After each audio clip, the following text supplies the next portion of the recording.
Tangis para bocil. Fajri sudah berada di kantor polisi. Ia berhadapan dengan ayah Chelsea yang baru saja datang dari Jerman beserta beberapa anak buahnya yang lain. Mata mereka saling bertatapan dengan tajam tanpa berkedip sedikit pun, hingga membuat suhu ruangan itu terasa lebih dingin. Bahkan para polisi pun takut untuk memulai pembicaraan.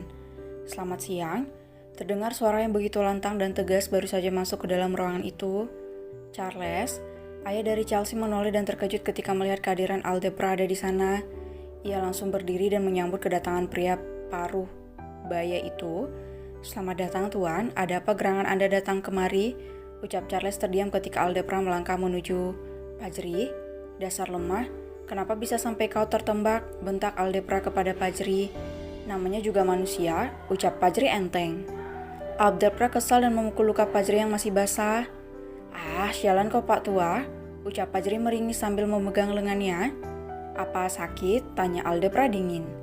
"Tidak, rasanya begitu nikmat dan menenangkan hingga aku merasa ingin membunuhmu," ucap Fajri tersenyum menyeramkan. Semua orang merinding melihat kedatangan Aldebra, ditambah dengan interaksinya bersama Fajri membuat mereka berasumsi jika ada hubungan baik di antara Fajri dan Aldebra. Tuan, Anda mengenal dia?" tanya Charles terbata. "Dia anakku sialan," bentak Aldebra. "Dek," Charles melotot mendengarkan ucapan Aldebra. Pantas saja mereka bisa menang, pria tua ini yang sudah mendukungnya. Batin Charles kesal. Bukankah Anda tidak memiliki anak?" tanya Charles. "Sering." Aldebra menatap pria itu dengan tajam, seolah tengah menikam pria itu hingga tembus ke punggungnya. "Kau berani denganku?" ucap Aldebra berjalan mendekat ke arah Charles. "Sudahlah Pak Tua, jangan menambah masalah," ucap Fajri malas.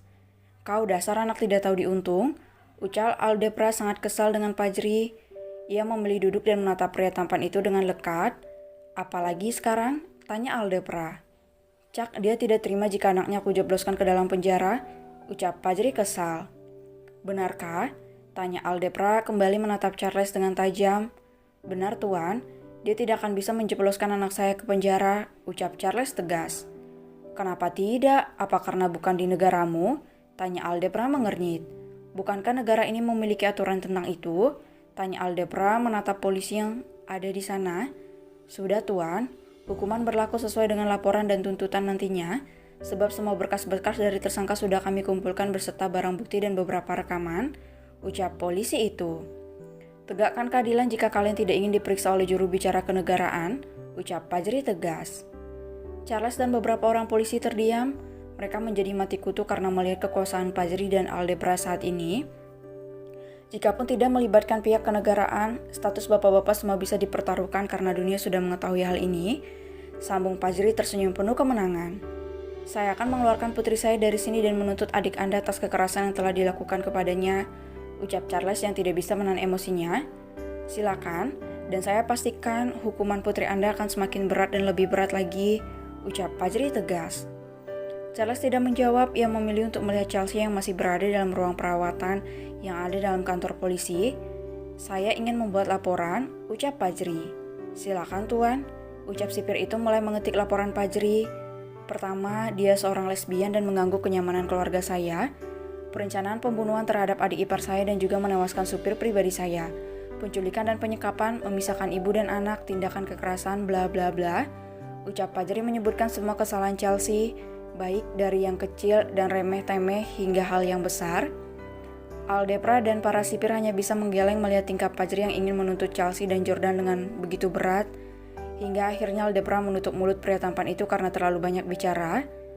"Kau ingin membuat laporan atau mengadu kepada ibumu?" tanya Aldebra kesal. "Dua-duanya. Sudahlah Pak Tua, kau juga pernah merasakan kehilangan," ucap Fajri lirih dan membuat Aldebra bungkam. Hingga sipir itu menerima 100 laporan dari Fajri. Ia hanya menggeleng namun tidak bisa berbuat apa-apa karena semua itu memiliki aturannya masing-masing. "Apa masih ada lagi Tuan?" tanya sipir itu. "Sudah, tolong diproses dengan cepat. Untuk kondisi korban, adik saya mengalami trauma bahkan sampai sekarang belum sadarkan diri. Sementara adik ipar saya menendangnya hingga mengalami patah pada tulang punggungnya. Bla bla bla," ucap Fajri kembali menjabarkan seluruh kekesalannya di sana. Hingga ia puas, Aldebra segera menarik Fajri untuk keluar dari kantor polisi itu dengan perasaan kesal. "Kenapa kau tidak bisa menjaga image sedikit pun?" tanya Aldebra. Untuk apa? Itu semuanya memang benar, Dad. Aku sengaja menyebutnya karena mereka memiliki aturan dan hukum masing-masing perilaku, ucap Fajri polos. Tapi kau bisa meminta tolong kepada pengacara, ucap Aldebra. Itu pasti, Dad, kau jangan risau, ucap Fajri tersenyum. Dasar anak nakal, ucap Aldebra memukul kepala berharga milik Fajri. Mereka membicarakan tentang kasus ini agar Chelsea dan Jordan bisa dihukum mati. Fajri juga menyinggung tentang perusahaan Jordan yang tengah berada di ujung tanduk karena beberapa pemegang saham sudah menarik kembali dana mereka. Jika kau ingin akuisisi saja, itu perusahaan yang bagus, percayalah, ucap Aldebra. Itu makanya Dad bantu aku, ucap Fajri memelas. Kau anak nakal, selalu saja merepotkanku, ucap Aldebra ketus.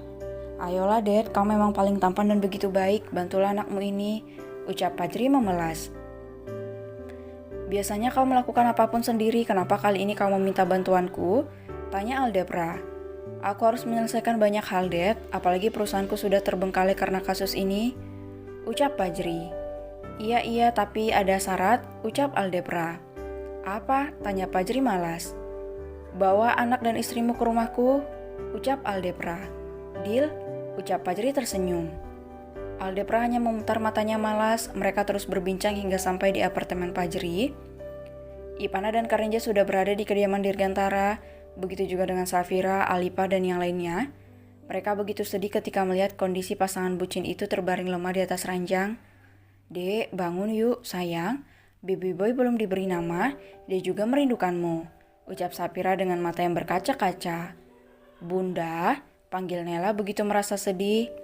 Ia tidak tahu tentang apa yang tengah terjadi saat ini, berharap ketika pulang ia mendapatkan pelukan hangat, namun kejutan besar yang ia dapat ketika melihat Ipana dan Karenja tengah berbaring. Bunda, ucap Naren menangis sambil memegang tangan Ipana. Kenapa ayah dan bunda bisa seperti ini? Tanya Nela juga ikut menangis. Sudah sayang, jangan menangis lagi, ucap Fajira yang ikut berkaca-kaca. Hiks, kenapa Lala gak dikasih tahu kalau ayah dan bunda sedang sakit, Oma? Tanya Nela memeluk Karenja. Hiks, bunda bangun, ucap Naren mengelus kepala Ipana dengan lembut. Oek. Tangis baby boy mengejutkan semua orang yang ada di sana, termasuk Karenja yang masih tertidur. Ia begitu mengenal suara tangisan itu walaupun hanya beberapa kali mendengarnya. Baby boy, ucap Karenja dengan suara seraknya. Ayah sudah bangun? Tanya Nela menangis bahagia. Lala ya rindu nak, sini peluk ayah dulu, ucap Karenja tersenyum dan menghapus air mata Naila. Hiks, kenapa ayah tidak bilang kalau ayah dan bunda sakit? Tanya Nela memeluk Karenja dengan begitu erat. Ayah dan bunda gak apa-apa sayang, jangan nangis lagi ya, ucap Karenja sambil mengelus kepala Nela dengan lembut. Mereka terenyuh melihat pemandangan itu, tanpa disadari jika Ipana telah membuka matanya dan membuat Naren terpaku. Hiks, bunda sudah bangun, ucap Naren menangis dan memeluk Ipana dengan begitu erat. Sementara baby boy masih menangis kencang dan tidak mau berhenti karena masih belum merasakan dekapan sang bunda. Abang, panggil Ipana lirih. Hiks, abang di sini bunda, apa bunda haus? Bunda butuh sesuatu? Tanya Naren menghapus air matanya dan menatap Ipana dengan penuh cinta. Iya nak, bunda haus, ucap Ipana lirih. Naren langsung turun dari kasur dan mengambil Ipana air minum. Bantu aku duduk kak, ucap Ipana lirih. Apa sudah kuat dek? Tanya Safira cemas. Sudah, kasihan anakku nangis terus, ucap Ipana berkaca-kaca. Ia sudah begitu rindu dengan sang anak dan sudah tidak sabar untuk memeluk putra kecilnya itu. Safira segera membantu Ipana untuk duduk dan bersandar pada headboard ranjang. Fajira segera menyerahkan baby boy kepada Ipana. Dengan sisa tenaga Ipana berusaha untuk menggendong sang putra yang sudah begitu ia rindukan. Air matanya menetes dan tidak bisa lagi ia cegah. Sambil menangis terseduh, ia berusaha untuk menenangkan baby boy dan mencoba untuk memberikan asinya. Masih mengalir nak? Tanya Fajira terkejut. Hiks, masih bunda. Dede selalu mengeluarkannya setiap hari, ucap Ipana masih menangis. Syukurlah nak, ucap Fajira. Mereka tidak lagi bisa menahan air mata bahagia melihat pemandangan itu. Sementara Ayah Hartono dan Andika harus pasrah ketika digusur keluar dari kamar. Bunda, ini airnya, ucap Naren. Menyerahkan segelas air putih. Terima kasih sayang, ucap Ipana tersenyum. Safira membantu Ipana untuk minum sambil memapah keponakan tampannya. Siang itu begitu membahagiakan karena satu persatu masalah sudah selesai. Ipana sudah bangun, hanya tinggal beristirahat saja. Begitu juga dengan Karenja yang hanya menunggu waktu untuk pulih dan sembuh.